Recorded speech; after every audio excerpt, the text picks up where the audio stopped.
Well, good morning, good afternoon, good evening, whenever you are, wherever you are. I am James. I am with Affordable Model Railroads, and I know it's been a little while since we've posted any videos. We've been busy building railroads and printing backdrops and doing all that good stuff for you. But I have a very special announcement with this video. We are back in production with the Affordable Model Railroads Super Quiet Roadbed. We've been getting a lot of requests for it again. We have found a new supplier, and we have negotiated a price that hopefully will keep it economical, that we can continue to sell it to you without passing on too much of a cost increase in these inflationary times. We will begin taking orders again on Monday, the 24th of April. 23rd is Sunday. I don't know if you want to call me on the 23rd, what the heck. Right now, you can only order it over the phone, and that number is 800-216-9202, and it's not yet posted on our website. We are redoing our website, and we will be putting up a digital store, e-commerce store very shortly, which then we'll have the roadbed listed on there. But right now, if you want to order our Super Quiet Roadbed, you may do so by calling 800-216-9202 or send me an email at affordablemodelrailroads@gmail.com, and we will get the information to you. It is available in N scale, HO scale, and O scale. Right now, it's only available in 1/8 inch and 1/4 inch thicknesses. We are still working to find a 3/8 inch thickness for those of you in O scale that want a little bit taller roadbed. But it is available at the 30 degree, the 45 degree, and the 60 degree bevels. And you can also get it with no bevel, just a 90 degree cutoff for the strip of roadbed. I know a lot of you guys that use the fast tracks or the other pre-made roadbed, plastic roadbed that's on the tracks, and the 90 degree bevel will fit underneath those just fine. So without any further ado, let's get to the video that tells you all about our Affordable Model Railroads Super Quiet Roadbed.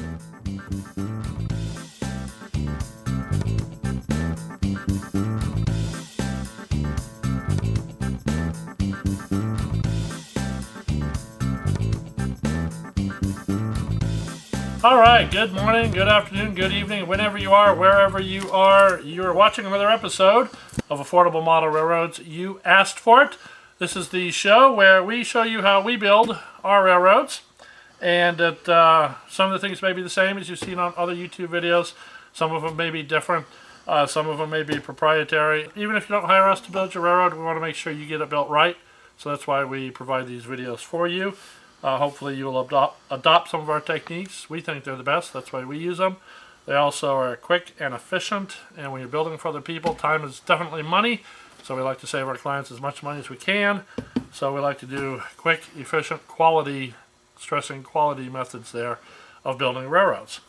Today I'm going to show you our track plan prints that we've already showed you in a previous video. And now we're going to show you how to lay the roadbed on them. And this can be done with any roadbed. You don't have to buy the Affordable Model Railroads roadbed. It works with just about any roadbed out there. We would obviously like you to buy ours. We think it's the best out there on the market.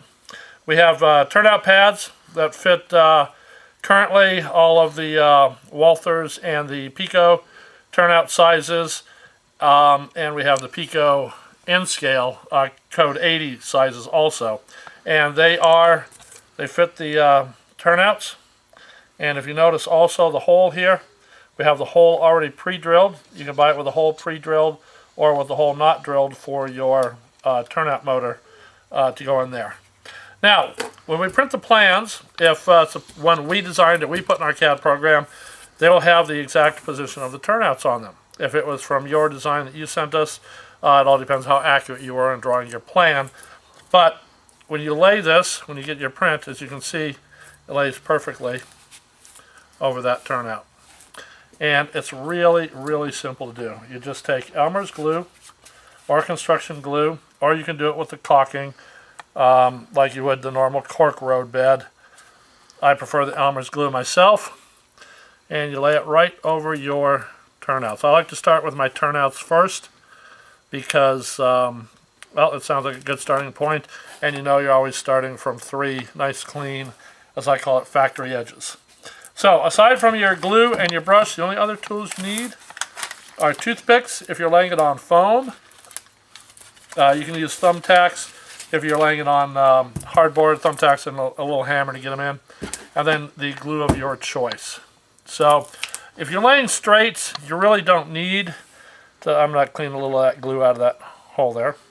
You don't really need to lay these on the straights if you don't have to. They tack up pretty quickly. But because this is a turnout pad, I want to make sure it stays in position. So I am going to go ahead and put some toothpicks in there. Okay, now our road bed comes, you can purchase it in, we have it available in N scale, HO scale, O scale, and by special request, we can also do other scales. But those are the 3 common ones. We have 3 different bevel formats for each of the ones. We have a 60-degree bevel. We have the standard 45-degree bevel like your cork road bed has.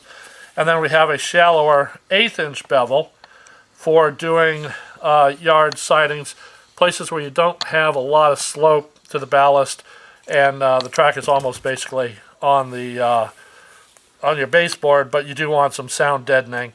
So we offer it an 1/8-inch thick and 1/4-inch thick. And then we also have 3/8 and 1/2-inch for the larger scales, but for the N and the HO, it's 1/8-inch thick and 1/4-inch thick. And just like our turnout pads, these go down real simple. Actually, even easier than painting the back of this. You can just sort of guesstimate how far this is going to go. So this piece will go to about here. Throw those out of the way. Right about there. So I'm going to just take my Elmer's glue. And I'm going to paint right over the track plan print.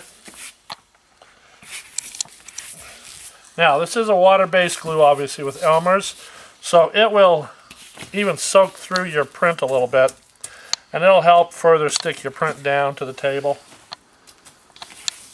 And then it'll even get further stuck down when you put your scenery glue on there, so it'll soak right through and stick it down even better. So if you do have a few bubbles or something, don't worry about it. They'll get stuck down as the process goes. All right, so all you have to do is put it right up against your turnout there.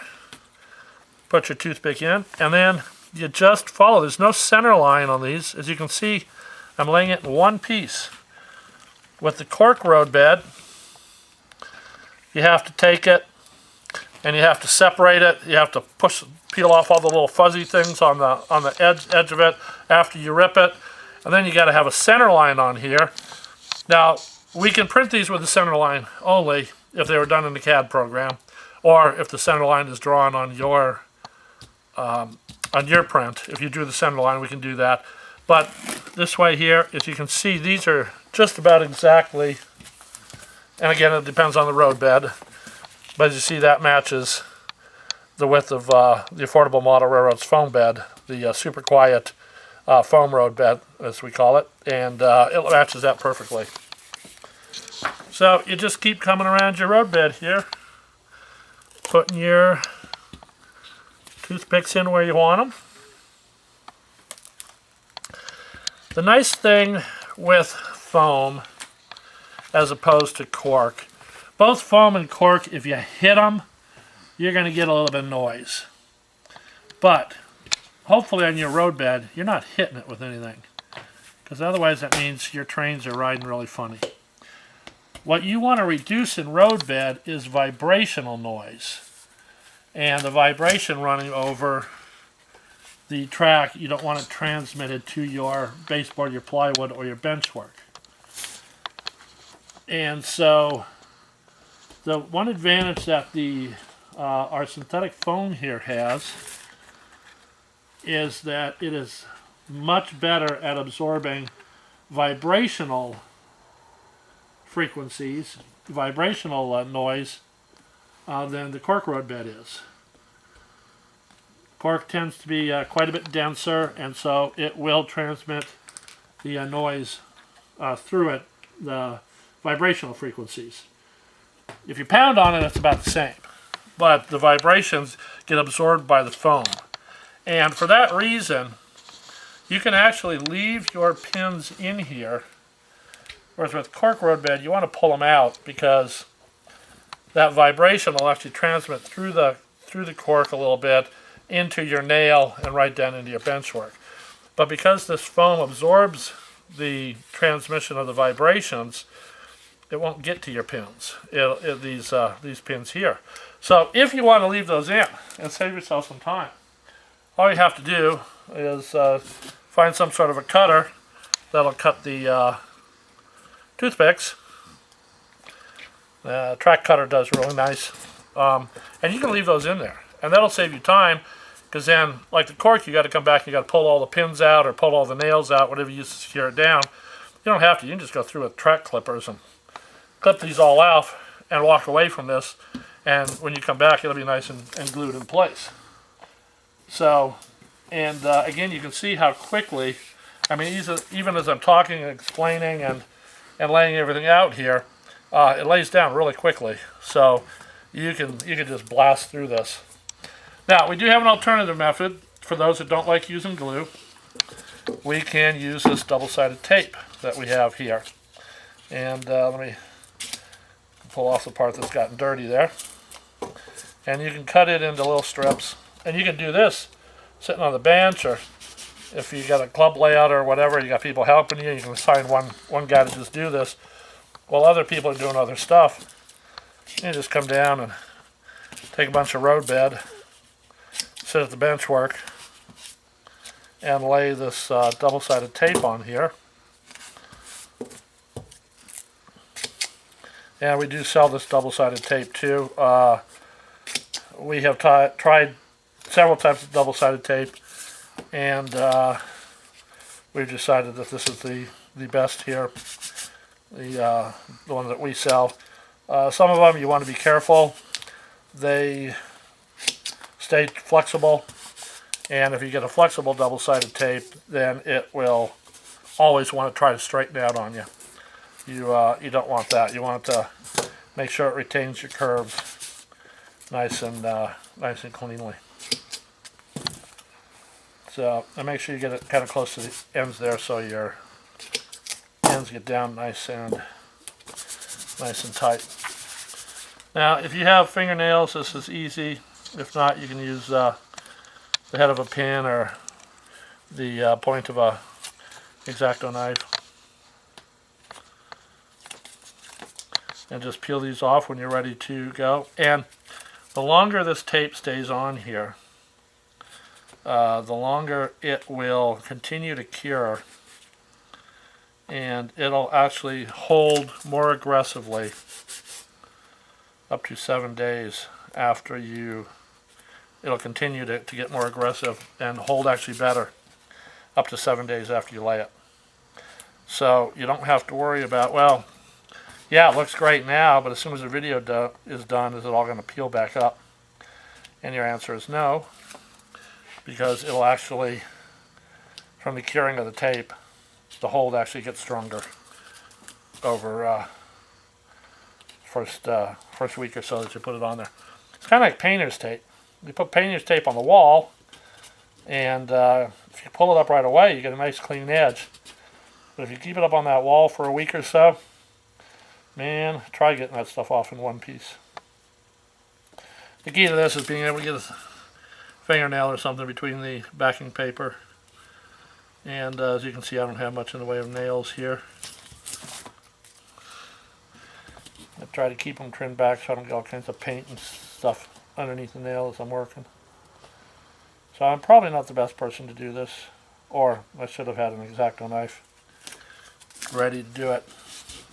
This does take a little bit longer than the glue, but some people, for whatever reason, just don't like working with glues. And again, if you've got two people working, well, one guy's doing one thing, You just have somebody sitting at the bench work. Maybe you got somebody at the club that really doesn't want to get messy. Just wants to sit around. Or you got kids. This is a great job for kids, you know, when they're watching TV.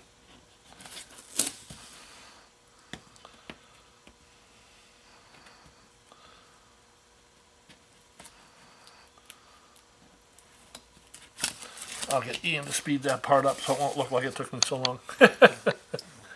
Alright, so then this, you just, again, just butt it right up to your turnout piece there. And then you just follow right along the edge of your track plan here.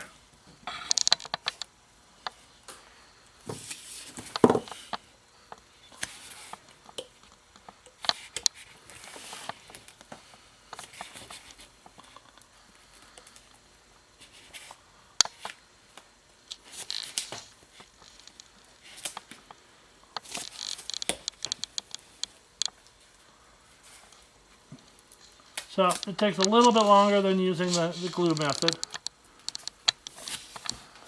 but it's not as messy.